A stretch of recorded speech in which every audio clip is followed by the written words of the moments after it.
thank you very much for joining today, and welcome to the first SNIP-AFRICA webinar. We are going to be introducing you to some concepts around adaptive designs and their use in antimicrobial resistance. For those of you who don't know, the SNIP-AFRICA platform is a project that is funded and supported by EDC TP3 and the European Union, and is a project looking at severe neonatal and childhood infections in Africa, hoping to define and identify new treatments for severe infections.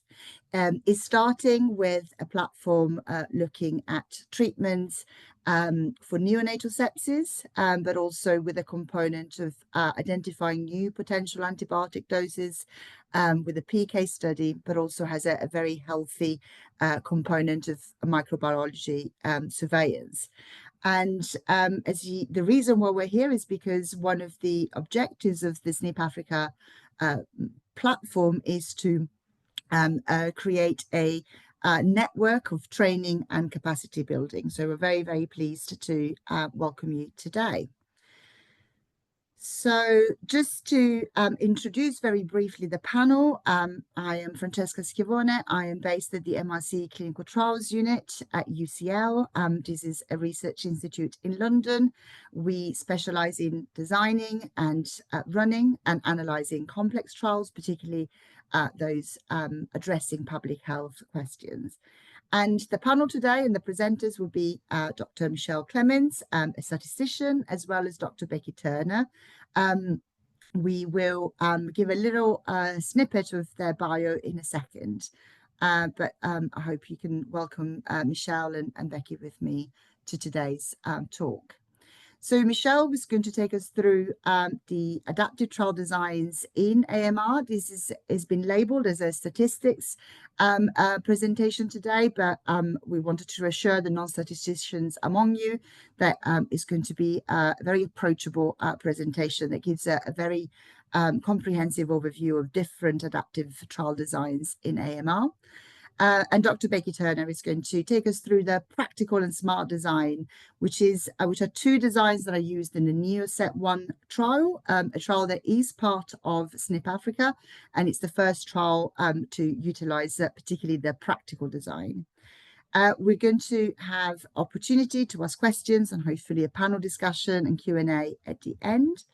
And just to cover briefly some housekeeping, as has been introduced at the beginning, this webinar is being recorded, and the recording will be shared on the SNIP-AFRICA network. Links to follow as well. Due to the number of participants, as you can imagine, your cameras and microphones are disabled, but you can use the chat function in Zoom that you're all familiar with to both ask questions, but also report any technical issues if you can't see us or if there's any problem hearing us. When you do ask any questions, which we do encourage you to ask, it will be really helpful for us to, if you could introduce yourself by your name and maybe the country you're also posting a question from. And we'll try to get through as many questions as we can, but time is limited. And if we are not able to address all of them, we'll be able to perhaps address them separately in a dedicated Q&A session. So it's amazing to see so many countries around the table virtually today. We have 43 countries, participants from 43 countries joining the call. We have North America and Europe, but also very healthy presence from our partners in Africa, and you can see a very, very healthy participation from the Ghana region as well. This webinar has been really put together and facilitated by the Kumasi Center for Collaborative Research in Ghana, and we thank them for hosting this today. We can also see colleagues from India and Pakistan, so welcome to everyone. And just quickly to start on the presentation, Michelle is a statistician, a principal statistician working essentially exclusively in antibiotics and antibiotic resistance research. Michelle has joined UCL, so the MRC Clinical Trials Unit in 2018, and she's worked on the PEDICAP clinical trial, which will be presented briefly today as well. The trial was looking at treatment options for children admitted in hospital with severe community-acquired pneumonia. And that really was set up and were recruited across 5 different African countries. Michelle also is the lead statistician for the NEO-CSG and the NEO-VTMR trials. They're both 2 pilots really looking at infection prevention, not treatment of infections. Michelle, I'll just hand over to you to start your presentation, and the floor is yours. Thank you.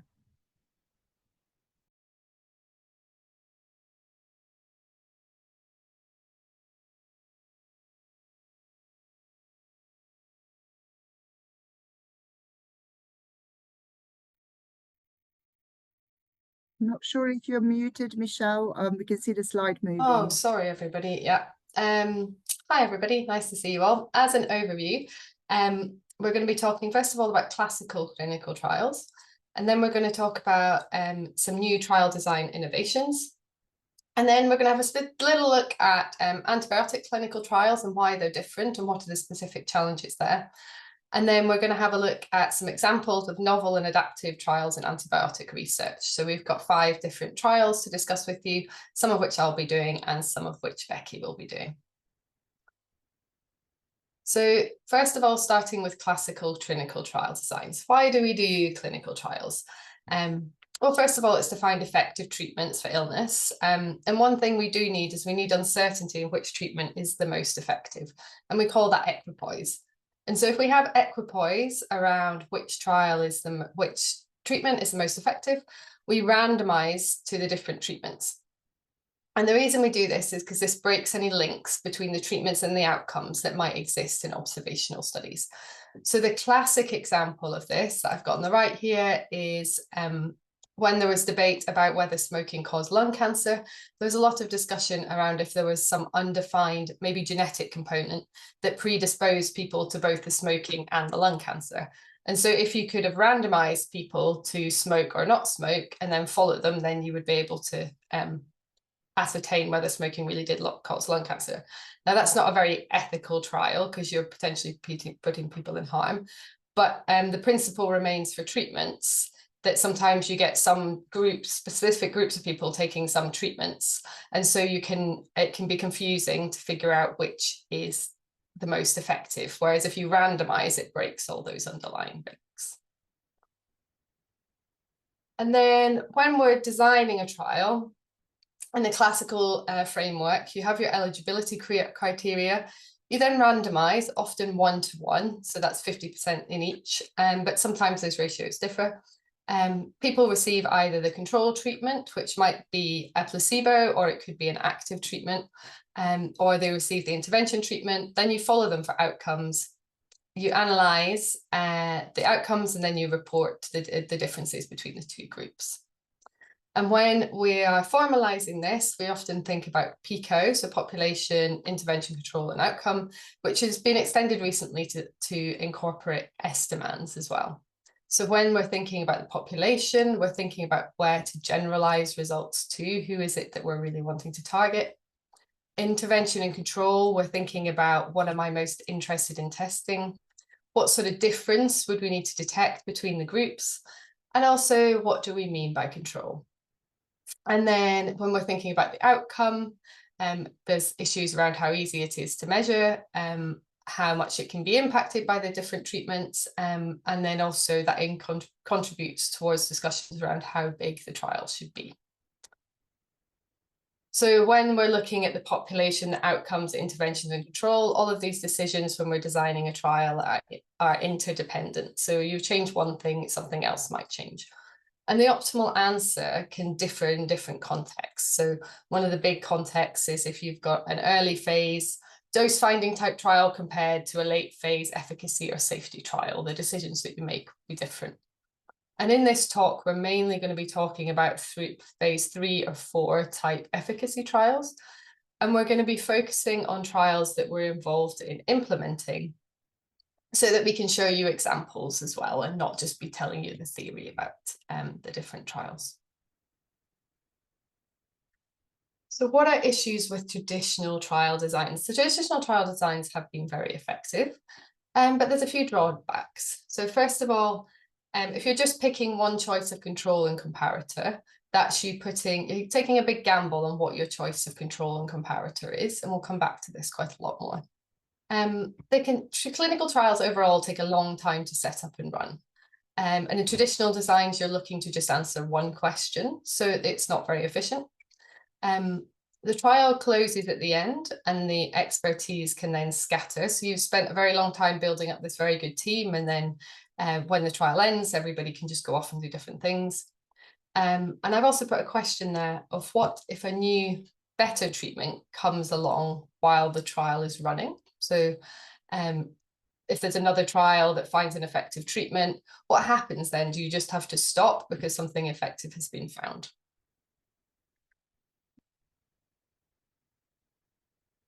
And then moving on to trial design innovations. So I'm just going to give you an overview of where things are starting to go at the moment before we go into detail.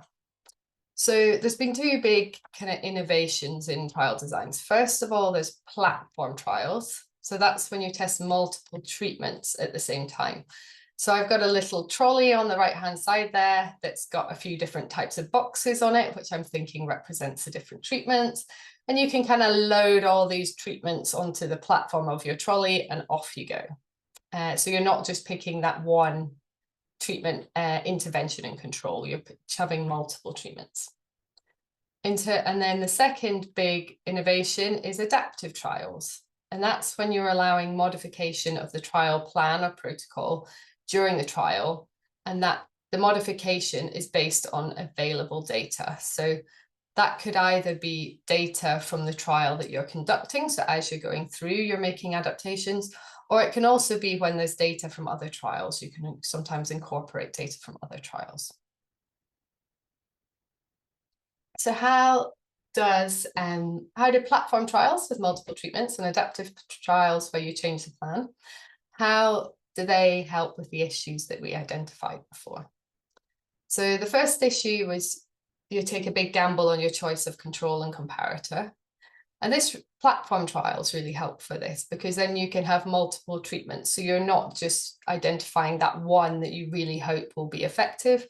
You can say, we're not really sure. We're going to test multiple ones and see which one is the most effective. Trials take a long time to set up and run. So platform trials and adaptive trials can be more work to set up and run. But because you're looking at multiple treatments and because you can change the plans, there's more work, but you're being more efficient because you're being able to test a wider range of questions than just that one question that you'd maybe be looking at otherwise. In terms of the trial closing at the end and expertise scattering, both platform trials and adaptive trials can kind of go on for a bit longer often. There's some cancer trials that have been going for over 20 years now. So you can try and keep that expertise going. That is an option that you're able to do there. And then what if better treatment comes along while the trial is running? Adaptive trials can really help with that. So you can, if something becomes the new most effective treatment while your trial is on, you can sometimes adapt and bring that in as your standard of care instead. Okay, so there's three kind of general platform designs that are in use, and then there's sort of extensions and adaptations on top of that. So the original platform trial design is a factorial trial. So this is where you're looking at multiple treatment combinations assessed in the same person. The example here I've put is antibiotic choice and supportive therapy, yes or no. And so on the right-hand side, there's this classic grid example. So you've got the two treatments, A, no, or treatment A is, do we have treatment A, no, or treatment A, yes? And that could be, is there a treatment, yes or no? Or it could also be a choice between two antibiotics. And treatment B, no, treatment B, yes. So maybe that's supportive therapy. And then you have each combination. So you have 4 different combinations. A, B, both no, A, B, both yes, and then the cross tabs of that. And so there's 4 different combinations, and so people get randomized to one of those 4 different combinations. And then when you're looking at the effect of A, you're effectively grouping both of those B columns together while you're looking at no and yes. So you just look at the totals of the rows, and when you're looking at the B effects, you're looking at the totals of the columns. There's more intricacies to factorial trials about interactions and stuff that I'm not going to go into today, but they can be very useful when you've got treatment that you're not sure about what to do. For instance, if you're looking at antibiotic choice and you're not sure whether it needs supportive therapy or not, put it into a factorial trial and then you can randomize it and then you can test it. There's basket trials, which is the same intervention evaluated on multiple diseases. And for this, you need a reason to believe it might all have similar outcomes. So the example I've used here is different diseases, urinary tract infections, surgical site infections, and pneumonia, but they could all be caused by the same underlying organism. So you're wanting to test those there. And I've put a little picture of a basket there. The basket all has different fruits in it. So there's a connection between them. It's not just lots of random things that are in the basket. And then there's umbrella trials, which are when you evaluate multiple interventions for a single disease, and then you stratify the disease into different subgroups. So that's often a molecular or biomarker subgroup. So an example there is you could have a trial of UTI, and you could be stratifying that by causative organisms. So everything, when you do your microbiology, everything caused by one bug essentially has perhaps a different randomization from stuff that's caused by another bug. But you're putting it all together into one trial and looking at everything at once. Okay, so that's where that kind of overview of where we're going. And then I'm going to just talk a little bit about why antimicrobial research is different. So research in antimicrobial research is different to lots of other areas. And that's because lots of antimicrobial consumption drives resistance. So, for example, if we think of statins or lots of other treatments, one person taking a statin doesn't really affect how the treatment works for somebody else. But that's not the case in antimicrobial research, where people taking lots of antimicrobials or antibiotics means that then those treatments might not be as effective for other people in the future. And so what we have to do is, first of all, we have to reduce the number of people unnecessarily taking antimicrobials. And then we also want to reduce the amount of antimicrobials taken when given, so that people are having just enough that makes them better and not any more than that. And then another issue is that resistance patterns vary geographically. So what is appropriate for treatment in one area might not be appropriate for a treatment in another area, because all of the bugs in that area are resistant to that drug. And then additional ways that antibiotic ICTs are complicated. Patients are often very sick. So that brings up challenges to randomization. You're wanting to try and get into people early so that you can treat them as early as possible, but then you have to try and get consent in a very high stress situation. So it can be that can be very difficult. We also have effective treatments often. So in that case, it's unethical to use placebo, and that's fine. So that's called an active control trial. But the implication of that is that then smaller expected differences between the treatments, which means that we have to have bigger sample sizes. There's often no clear standard of care. So standard of care can differ geographically, as I was saying. It can also differ in the same patient over time. For instance, they might start off with a susceptible infection and then change, then additional work shows that they've got a resistant infection. And so what you'd wanting to be treating them with changes over time. Varying resistance patterns make things very complicated. So some drugs may perform very similarly in susceptible cases, but very differently in resistant cases. So there's quite a few different layers of complication there in antimicrobial research. And when we're looking at antibiotics, antimicrobials, the key trial questions that we're also often answering are the 4 Ds. So which drug to use, at which dose, how is that delivered? And by delivered, I mean, is it oral or IV is often the two main options, and for how long a duration. So that's often what clinical trials are trying to target through this. Okay, so I'm now going to go on and have a look, having shown you some of the ideas, we're going to have a look at some adaptive platform trial examples. So the first example I have for you just briefly is CAPIT. So that's children with community-acquired pneumonia in UK and Ireland. So it was children that were admitted to, who went to hospital, to an emergency department or hospital ward, but they had to be discharged within 48 hours. So it wasn't very severe community-acquired pneumonia.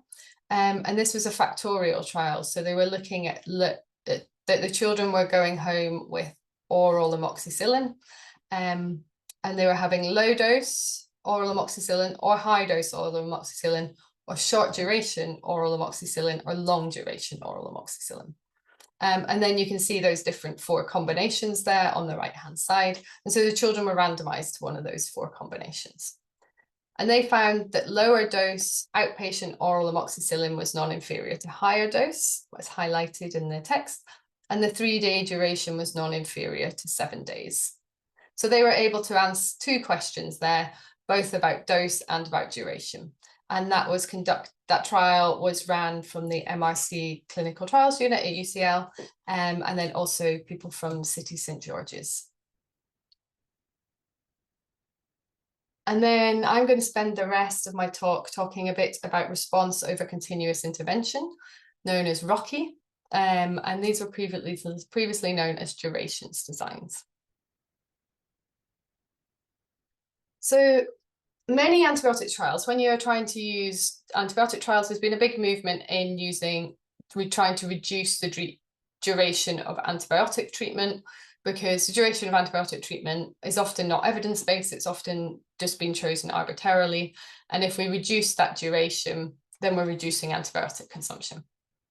So to do this, you have to use a non-inferiority test, because we're wanting to show that it's very unlikely that a shorter duration is appreciably worse than a longer duration. It's very hard to show that it's exactly the same. So we should try and show that it's not appreciably worse. And then if you're doing this, you're often picking that shorter duration arbitrarily as well. And then you can end up in this issue where if you pick, say, 3 days of antibiotic duration as your shorter duration, and if that doesn't work, and it does look like it's worse, then you haven't really shown anything. Whereas if you'd have picked 4, you might have shown that 4 was okay, and then that could lead to a change of practice. So you're it's that gambling that I was talking about earlier. You're putting a lot of eggs into one basket. So instead, we can look at response over continuous intervention designs. And these test a range of continuous durations. And what we're going to do is we're looking for the shortest duration that's non-inferior. And this is much more efficient because you're looking to fit a line between the different durations. And so you don't need as big a sample size as if each one of the durations was completely independent. And this has been developed in the MRC Clinical Trials Unit. And there's some links there at the bottom if you'd like to look into this, into the details of this a bit more. So I've just got a schematic to show you on this. So this is the PEDICAP trial that I'm going to be going into a little bit more. So we have total days of antibiotics of 4, 5, 6, 7, or 8 days. And then we have readmission or death on the left-hand side. So this is just a schematic. So higher outcomes are worse. And then when we were designing this trial, we're thinking 5 days of IV only was likely to be effective. So we think the readmission or death rates would be low. So I have that on the left-hand side, on the right-hand side. And then it was felt that 8 days oral and IV, so that whole combined treatment, would be as good as IV only. So you can see that's at number 8. Then it was felt that 3 days would not be effective enough. So that would have higher readmission or death rates. And so we didn't test 3 days. And instead, we tested 4, 5, 6, 7, or 8 days. And then what we're wanting to do is have a look in this grey box at the readmission or death rates, and we're wanting to fit a line in between this. So the solid line at the top there is showing high readmission or death rates until day 8, so it's only day 8 that really works. The dotted line at the very bottom is showing 4, 5, 6, 7, and 8 days all being equally as effective. And then there's a very small dotted line in the middle that's showing a sort of in-between situation where you've got it improving over time. And then so that's the idea of the ROCKI design, that rather than just looking at 2 separate durations, what we can do is have a range of them, and then we can try and fit this curve, and then we can use stats to try and help us select the duration. I'll be going into that a bit more in a minute. So the advantages of this, so you can also use it as a multi-arm, multi-stage ROCKI, so that's bringing in and out arms as well. So it's a factorial platform design, which means you can test multiple treatments and multiple durations at the same time. So we don't need to gamble on one treatment. It can also be adaptive. So non-effective arms can be removed without the trial stopping. So if 4 days, for instance, isn't effective, that could be removed and you could carry on with the remaining arms. So something not working doesn't mean the whole trial has to be stopped. Just that particular part can be stopped and you can keep going with the trial. And that can either be the data monitoring committee reviewing it and deciding for themselves that they think it should stop, or that you can sometimes do rule-based as well. So it's sort of predefined in advance. You can also, and another way of looking at the adaptation is you can start with a subset of arms and you can expand if these are successful. So the example I'm going to show you, it didn't have adaptation, but one way you could have done was start with the longer antibiotic durations, and then if they look like to be fine, you can expand to include the shorter antibiotic durations. Okay. So just to show you an example of how this worked, so the PEDICAP trial was asking what is the best way to treat children in Africa with severe community-acquired pneumonia. The World Health Organization recommends antibiotics given via injection for 5 days. So children must stay in hospital for the whole of this 5-day treatment. So that can impact on families, because especially where healthcare isn't free, but there's also impacts on the families for traveling to and from hospital, for taking time off work and so forth. There's a higher burden and cost on the healthcare facilities. If a child doesn't need to be in hospital, it would be better if we can free up that bed for a child that does need it. And there's also a higher risk of antibiotic resistant infections if the child is spending a long time in hospital. So the PEDICAP trial looked at 1,100 children aged 2 months, 6 years old. They were in hospital with severe community-acquired pneumonia, and this was done in South Africa, Uganda, Zambia, Zimbabwe, and Mozambique. None of the children were on long-term antibiotics, for instance, for HIV or TB. What we were asking is it safe to switch children from injectable to oral antibiotics taken by mouth once a healthcare worker confirms their health is improved? And so there was a group of children who were on WHO recommended injectable antibiotics for the full 5 days. And then other children were switching to oral antibiotics once the healthcare worker had confirmed improvement in health and they were able to take oral antibiotics. And this was either oral amoxicillin or oral amoxicillin clavulanate. And if they were having amoxicillin or amoxicillin clavulanate, we were looking at treatment durations of 4, 5, 6, 7, or 8 days. Children were aged 2 months, 6 years. They were recruited and randomized within 24 hours, and they had to have at least 24 hours of IV antibiotics.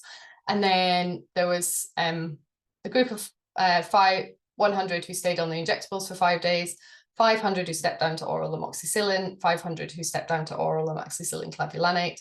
And within those 500s, they were also additionally randomized to that 4, 5, 6, 7, or 8 days. So this is a factorial trial, but we weren't analyzing it as a classical factorial trial. We were analyzing it as linear. And the primary outcome was readmission or death to day 28. So what did we find? We found event rates were 6% in the amoxicillin arm, 7% in the amoxicillin clavulanate arm, and 6% in the IV only arm. So you can see the IV only arm on the right-hand side there with the confidence intervals, and then the daily estimates for amoxicillin and amoxicillin clavulanate, also with confidence intervals. And then you can see the fitted line and confidence intervals from that. And you can see there was no significant relationship between antibiotic duration and readmission or death. Anything, longer durations were very slightly worse, but that wasn't significant. So it's not, there was really nothing really coming out in the data there at all. And so we were able to plot this graph here, similarly to what I was showing you earlier on the schematic. And we were finding that that flat line at the bottom there was what we were finding. And then we can test for superiority and non-inferiority by comparing the different drugs. So what I have here is the average marginal effect. The first one in red is looking at amoxicillin clavulanate versus amoxicillin. And we were looking for superiority of amoxicillin clavulanate. So that number that was 4.4, for it to be superior, that top of that confidence interval would have to be below 0. So you can see there was no evidence that it was superior. And then we were looking at amoxicillin clavulanate versus IV and amoxicillin versus IV as non-inferiority. So is there looking for evidence that it would be appreciably worse? So it's not appreciably worse. And then, so what we're looking here is those top of those confidence intervals at 6% and 5.7% to be below that 10% non-inferiority margin on the dotted line at the top. You can see that they're comfortably within that. And then we can do similar things with the durations, where what we're looking at is we're looking comparing to the 8 days, because you think that 8 days would be the most effective. You can see event rates are very similar on the left-hand side there between the different days. And we were looking for the shortest duration that was within the non-inferiority margin. And you can see that all duration comparisons were in the within that non-inferiority margin. So 4 days was the shortest duration that was considered to be non-inferior to 8 days. So PEDICAT findings was that switching children to oral antibiotics when their health improves is safe and works just as well as 5 days of injectable antibiotics. Both oral antibiotics were equally as effective. Amoxicillin is more affordable and readily available, and it's also less broad spectrum, so that's one we'd recommend. And 4 days total antibiotic treatment is generally enough. All shorter durations were just as good as 8 days. I should probably add here as well, children that weren't able to step down to oral antibiotics, they just carried on the normal standard of care and were treated for as long as they needed to be treated for. This meant children could come home from hospital sooner, on average a day earlier, because there were some children who stepped down but stayed in hospitals to still receive oxygen. So in summary, the PEDICAT trial using this factorial platform design allowed us to test multiple options. We could look at 3 different drugs and 5 different durations. I just put a little question there about, do you think clinicians would have been comfortable randomizing IV only compared to 4 days amoxicillin or 4 days amoxicillin clavulanate as a 2-arm trial, but putting these different options in and having the options for adaptations if it was shown not to be effective, meant that clinicians felt a lot more confident in running the trial. No adaptations were necessary in the end. The DMC could have stopped one arm without stopping the entire trial, though, if that is what they felt that was necessary. Okay, and we'll pass back to Francesca for Becky to talk about the next part. I just wanted to also say that we've already got one question that we can leave at the end. Is a question has been posted on the chat. So just to quickly introduce Dr. Becky Turner. Becky works also at the MRC Clinical Trials Unit at UCL, as myself and Michelle. Becky is a statistician, and she works in trials methodology. with research interests that sort of span from Bayesian models for clinical trials and methodology for meta-analysis. Becky's role has been fundamental in developing the practical design, the personalized randomized controlled trial design, which is the design that is used by the NeoSEP1 trial, and it's the first time that it's been implemented worldwide. Becky, I'll leave the stage for you. Okay, great. Thank you, Francesca, and hi, everyone. Okay, so as Michelle said, I'm going to talk about 2 more trial designs. I'll begin by discussing MAMS platform trials, and then I'll move on to the practical design, as Francesca said. So MAMS stands for multi-arm, multi-stage, and the MAMS design is a flexible, adaptive design that has substantially improved the speed and efficiency of clinical trials. In a MAMS trial, researchers can test multiple treatment arms at the same time within one protocol. Researchers also have the flexibility to drop treatments and to add new treatments that become available during the trial. Treatments can either be stopped for benefit because there's already enough evidence to show that they're effective, or they can be stopped for lack of benefit. Decisions about stopping are usually based on an intermediate surrogate outcome, which is known to be strongly associated with the final outcome. MAMS designs reduce the overall research costs because there's no need to set up a new trial to test every new treatment. Fewer participants are needed overall in comparison with running a series of pairwise trials. And the decisions about which treatments are most effective are made much faster, which is very beneficial to patients. Many of the earliest MAMS trials were carried out in cancer, but more recently the design has been used in a lot of different types of diseases, including infectious diseases. During the COVID-19 pandemic, the recovery trial was a very successful MAMS trial that was carried out in the UK. This trial started as a 4-arm trial, with other arms being added later on. And in just the first 100 days of the trial, they answered 3 research questions by finding that dexamethasone was an effective treatment and that 2 other treatments were not effective.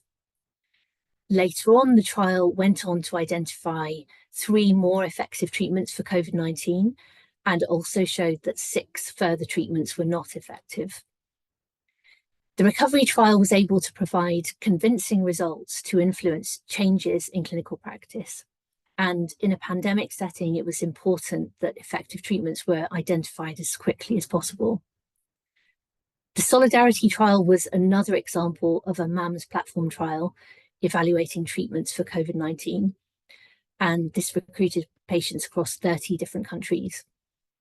This trial also answered research questions very quickly, and during the first 6 months, they showed that 4 treatments evaluated were not effective. The methodology article shown at the bottom left of this slide was published in 2020, and it sets out the advantages of using MAMS trials to evaluate treatments quickly in a pandemic setting. It also makes some recommendations for the future about how research organisations could make advanced preparations in order that they're ready to launch trials as quickly as possible in a future pandemic. So I'm now going to move on to the practical design and spend a bit longer on that. The motivation for,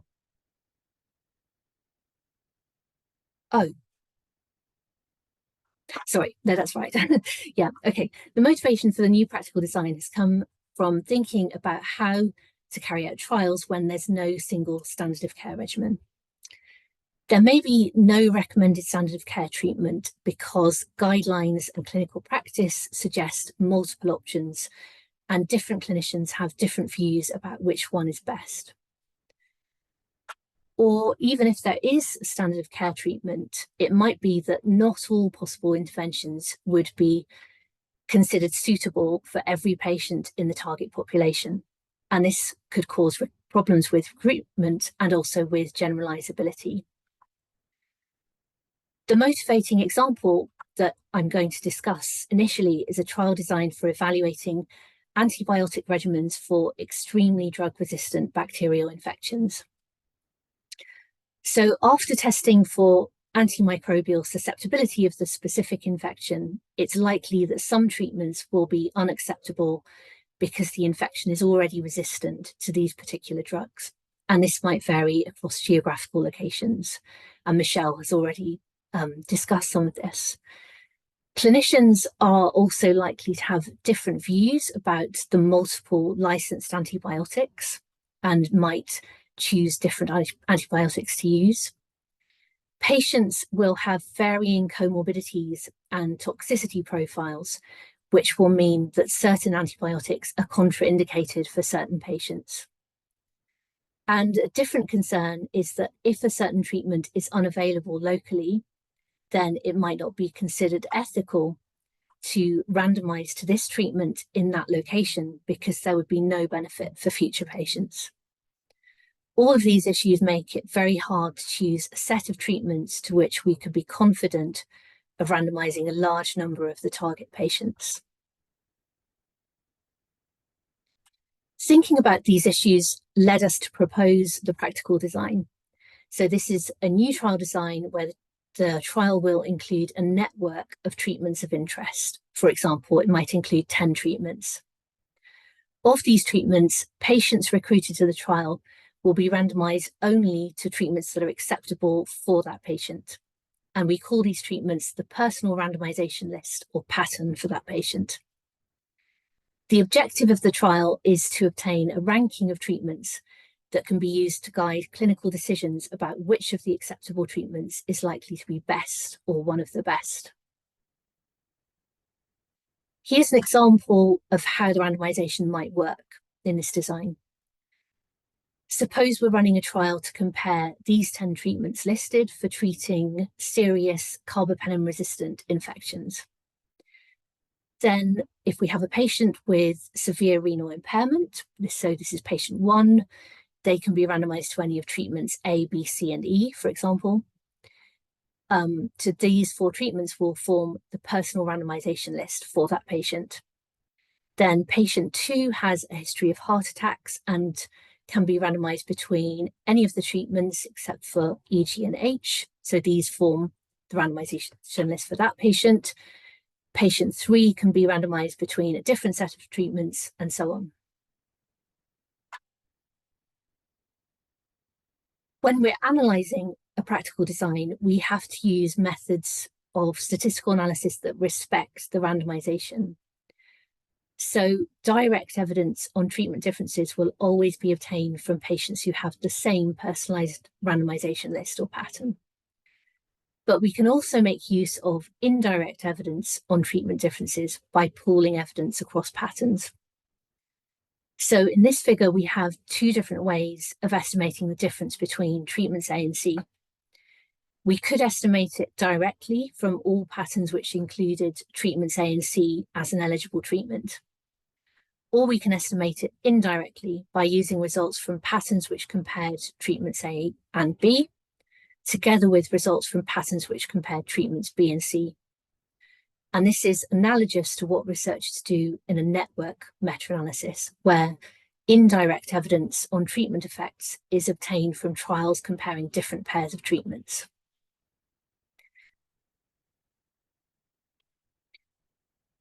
Because the data structure is like a network meta-analysis, we can use a network meta-analysis approach to analyze the data.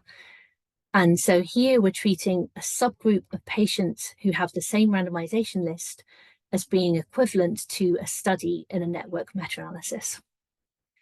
Data from the different randomization lists will be pooled in a combined statistical analysis. By pooling evidence across randomization lists, we're assuming that direct and indirect evidence agree, which is true if the treatment differences are the same across randomization lists. And in our analysis, we can also test whether this assumption is reasonable.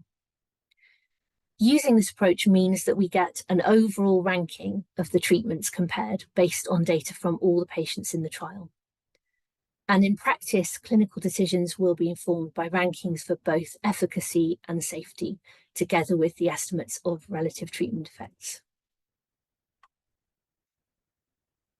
As Francesca said, the first trial designed with a practical design was the NeoSEP1 trial, which is part of SNIP-AFRICA. And this trial aims to find the best way to treat neonatal sepsis in settings where antibiotic resistance may occur. This trial will include sites across a number of different countries and will be evaluating 8 different antibiotic regimens. The primary outcome will be 28-day mortality, and the treatment effect will be measured as a risk difference. The motivation for using a practical design in NeoSEP1 is that multiple regimens need to be compared because there's substantial clinical uncertainty over which regimens might perform best. Centres in different countries use different sets of regimens because of antibiotic resistance and also for cost reasons. There's also no standard treatment which could be used by all patients. There is a WHO standard treatment, but many centres don't use it. Clinicians can also adopt treatments without any formal demonstration of them being superior to the WHO standard treatment. So all of these reasons would make it very difficult to run a conventional randomized trial in this setting. The regimens being evaluated in the trial include WHO recommended regimens and also 3 experimental combinations. The list of suitable regimens will vary across geographical regions with different levels of antibiotic resistance. And within sites, there will also be different randomization lists for different types of patients. So, for example, here's a randomization list that might be suitable for a baby with early onset sepsis. And here's a randomization list that might be suitable for a baby. Oh, I haven't moved it, sorry. Yes, here's a randomization list that might be suitable for a baby with late onset sepsis. In neonatal sepsis, it's common for babies to need second-line treatment because the first treatment hasn't worked.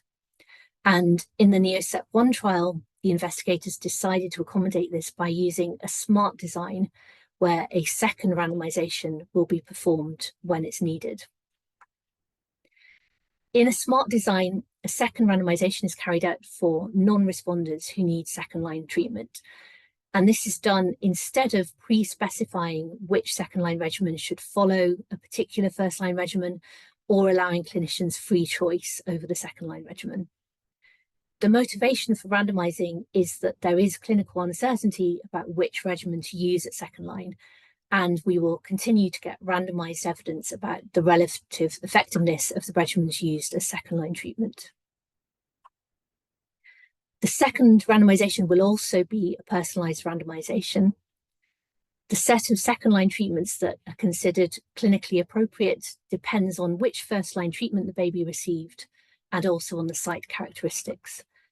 This slide shows an example where a baby randomized to fosfomycin and amikacin needs second-line treatment. And the list on the right shows which regimens are in the randomization list for the second randomization. So to finish off, I'll now summarize the 2 designs that I've covered. A MAMS design compares multiple regimens which may be stopped or started while the trial continues. Over time, the standard of care treatment might change, and if this happens, then the standard of care arm in the trial can also change. The primary focus of a MAMS trial is to make pairwise comparisons of each experimental arm against standard of care. A practical design is an appropriate design when multiple treatments are available, but there is no standard of care, or it's not possible to randomize between all regimens for every patient. A practical design allows us to rank treatments and to identify which treatments are best or nearly best amongst the treatments that a patient can take. And finally, some acknowledgements. So there are a lot of people that Michelle and I would like to thank at the MRC Clinical Trials Unit, other collaborating sites, our funders, and also, of course, the trial participants. and their parents, without whom the research couldn't happen. And finally, here's a slide with some resources which are available on all the designs that we've talked about today. There are published papers, videos and podcasts available on our website and also on the Capacity Strengthening Hub. And I'll stop there. Thank you very much, Becky, and thank you, Michelle, again. I can see a few questions in the Q&A box. I'm conscious of time, but if people are okay to carry on and address these questions, we can take them now. Asking Michelle and Becky first, if you're happy. Yeah. I might have to read some of them out, so possibly apologies for my terrible reading voice. The first question, taking it in order that we had in the chat, was asking the panelists whether administering behavioural intervention as a treatment is to be considered a clinical trial design. I think it's a something that you can take, either of you, Michelle, yeah, or Becky. Yeah. Yes, I would say very much so. The problem with behavioural intervention is that can often involve training of staff, and in that case you can't untrain staff, so you can't. It can be very difficult to randomise individual patients to be having training to be having the behavioural intervention or not. So in that case, you would have to do a cluster randomised trial. So everybody in one hospital gets the intervention, and then some other hospitals don't get the intervention, and you can bring that in as separate ones, or you can bring that in as called a step wedge trial, that trials everybody starts not having the intervention, and then you stagger who's getting the intervention. And they can be harder to power because you're smaller, because of the sample sizes, because you have smaller replicates of the hospitals, but yes, it's definitely possible to do. And your first suggestion was possibly a cluster randomized trial, cluster randomized design for a behavioural intervention. It often ends up what happens. Okay. Yeah. Okay. I hope that answers the questions from the audience. There is another question coming up on the pedicap trial, so I'll direct that to Michelle. The question is, how many kids actually had bacterial respiratory tract infection? If they mostly had viral illnesses, like for example RSV, then the results might mean that the study is underpowered. Yes, very good question. So in my trying to keep things brief, I skated over that a little bit. There was a CRP, point of care CRP test done, and then so children with the lowest CRPs were removed from the trial. And that removed about half of the children that were screened. So it was just those children that were most likely to have a bacterial infection. But yes, that is one of the problems with community-acquired pneumonia in children, is trying to find out exactly what the etiology is. It's very difficult. Okay. Just to switch up a little bit, I'm going to go to a question specific to the NeoSEP trial and then go back to another question here on the list. For the NeoSEP trial, would there be an incorporation of a washout period between each of the treatments, and are carryover effects considered in the analysis? I could respond to the fact that there's no washout period between treatments. That's confirmed. So a clinician can decide to randomize to second line using the SMART design component if the baby is not getting better or if it's actually deteriorating. And as long as it's considered, the symptoms, the clinical symptoms are considered to be part of the same sepsis sort of event that was treated in the first instance in first line, then they can decide to randomize to second line. They don't have to, but they can. Obviously, that's an option, and they might want to consider other aspects like if any bugs have been isolated and if the baby is culture positive or not. In terms of the carryover effects for the analysis, Becky, I have no idea, so I'll leave that to you. Okay, it's a good question. I think at the moment we're not planning to consider carryover effects, but it is a good question that you've asked, and maybe we'll think about it some more when it comes to that time. Thank you. Thank you very much. And then going back to a question that I'm sort of glancing over, hoping to read it faithfully. So this is a question over the Data Monitoring Committee review of data in adaptive trial designs. Can you comment on how quickly this review can be conducted? DMC review usually implies data is collected into a database, QC'd and exported. What was the frequency of data review, and what triggered data review by the DMC to allow adequate and timely adaptation of the design? Okay, Big question, very important. Shall I take this one? Yeah, it's a very important question, and it really depends on kind of what you're studying. So some of the antibiotic trials with an outcome of 28 days, you can be looking at the primary outcome. If it's something like a cancer trial, they often have surrogate outcomes. So you might be rather, the primary outcome at the end is death within 7 years or something, whereas the surrogate outcome is a relapse or things getting worse. So you can use surrogate outcomes to help with that. But that's something that has to be kind of decided with the DMC depending on the levels of risk and where the worry is and things. And so generally we leave it that the DMC can decide how often they want to have that reviews. And so if the data's coming in, it's fine. They're not going to meet quite so often. If there's indications of issues, then they're able to meet more often if that's what they want to do. But generally, would you say, Michelle, that a data monitoring committee member who's involved in an adaptive trial design, particularly those with formal interim analysis, they might be more involved and maybe more more present than a traditional design where you have maybe just 2 or 3 treatment being compared? Yes, it can be, but then it can be you're making a smaller decision, you're not stopping the whole trial as well quite often. Cool. I'm taking the next question again, as in sort of reading it right. So apologies for not reading people's names, but thank you everyone for introducing themselves. We had a very this question is coming from Ghana, George from Ghana. How long does it take for a new proposed antibiotic or combined therapy of different antibiotics to be accepted to go through clinical trials? And does the timing depending on the trial? Suppose a research of a natural product like Manuka honey proves effective against resistant bacterial strain in vitro. When combined with existing antibiotics, how likely is it to be accepted to be used? That's a $1 million question. Yeah, I mean, there's a lot of things to do with acceptability and stuff. Things like Manuka honey or something like cost and accessibility and being able to get things to a high enough quality. And then we need to really go through those different stages of testing to some big trial where the evidence really shows that that's applicable, and it's applicable across a wide range of areas. So it's not just one site as well. So yes, the timing really very much does depend on the type of trial.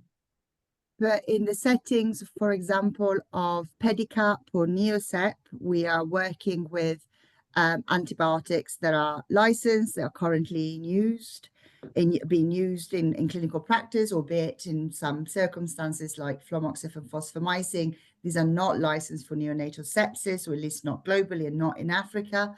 Fosfomycin is a very common antibiotic. It's used, for example, for UTI. Fluomoxif is licensed in Taiwan, Japan, South Korea, I believe. So what we're doing here is that we're doing a phase that is a later phase of the trial. So it's a phase 3 trial. There is already sort of preclinical evidence and previous data from phase 1-2 studies. So the approval timeline really depend on which country you're also working in and how long it takes to develop a protocol. So it very much depends also on the licensing status of the type of treatment that you are looking at, as sort of Michelle was also referring to. Yes, and also in antibiotic stuff, often it's trying to give less, and that's a harder message to get across to people. If you've got a nice new drug that people can use, that's a very easy message to get out, but using less of the same thing can be a harder message for people.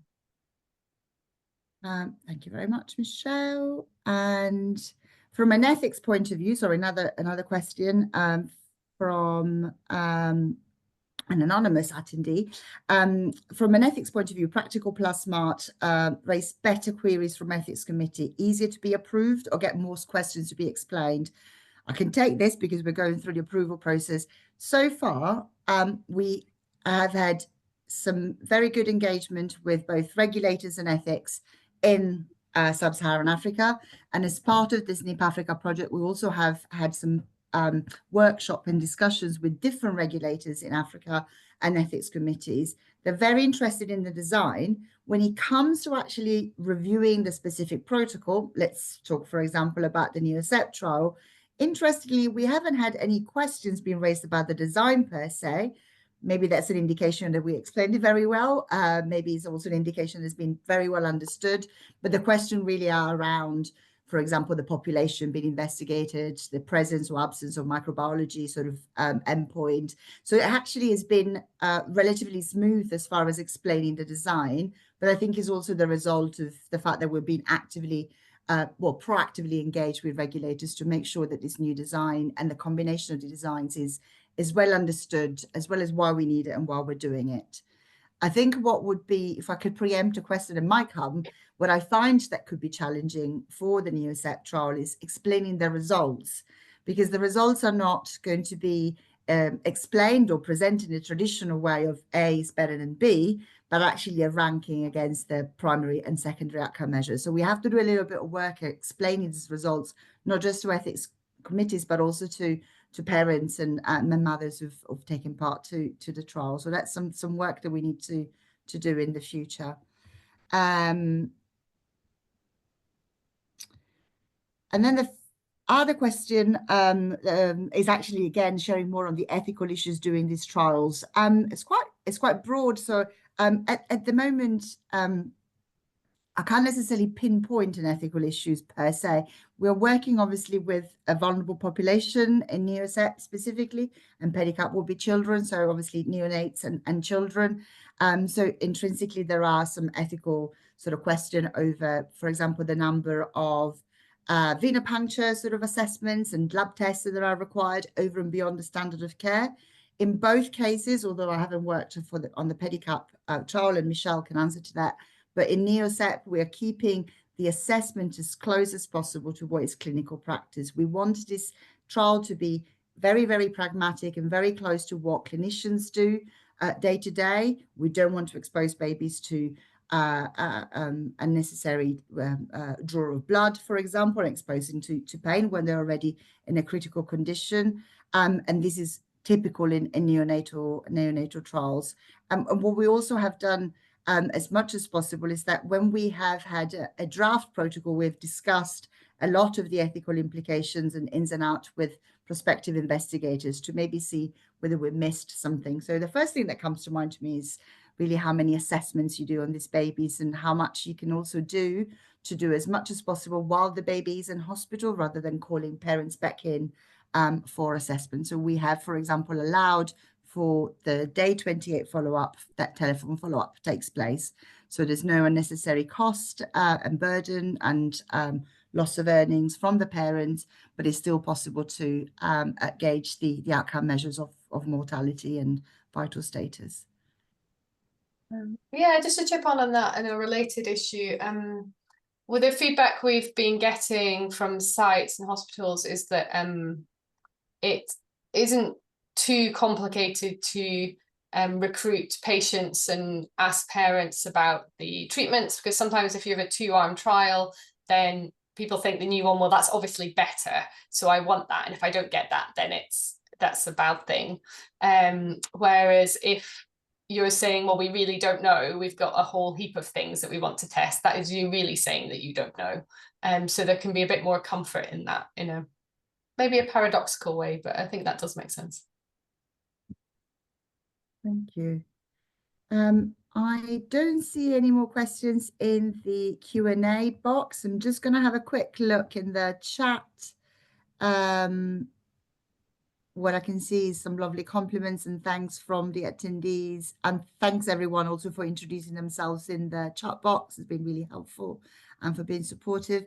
If there are no more questions, we can draw to a close, but obviously you can reach out to us at any point with any other questions. The contact details can be shared, of course, or reach out to the KCCR team if you have any questions and want to reach out to us. Thank you very much. Thank you, Becky, and thank you, Michelle, for your very helpful and very clear presentations. And thank you for kicking off the first webinar from the SNIP-AFRICA platform as well. No problem. Thank you, everyone. Take care. Bye, everyone. Bye. Bye.